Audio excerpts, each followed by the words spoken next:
Kryetari i PD-s, Sali Berisha, gjatë një deklarate për media këtë të martë, foli lidhur me takimin 2 ditor të Ramës në Pogradec. Gjatë fjalës së tij, Berisha u shpreh se nga takimet nuk pati përgjigje për problematikat që, sipas tij, shqetësojnë qytetarët, duke e cilësuar takimin si një aheng qeveritar, që sipas tij nuk prodhoi asnjë zgjidhje konkrete. Në një kohë kur prej mbi 3 muajve protestohet në rrugët e Tiranës kundër një qeverie që nuk ka legjitimitet, protestohet kundër një qeverie armike në qëndrimet e saj ndaj qytetarëve, Edi Rama ka zgjedhur ahengjet qeveritare.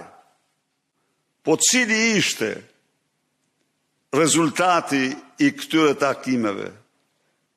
Mashtrime dhe vetëm mashtrime.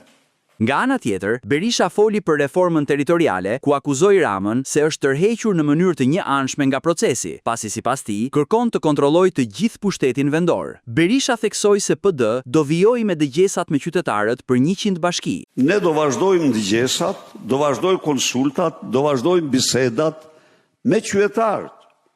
Në parlament ne kemi aq vota sa kemi. Edi Rama u tërhoq. Edi Rama ne e çuam në parlament, e dorëzuam atë.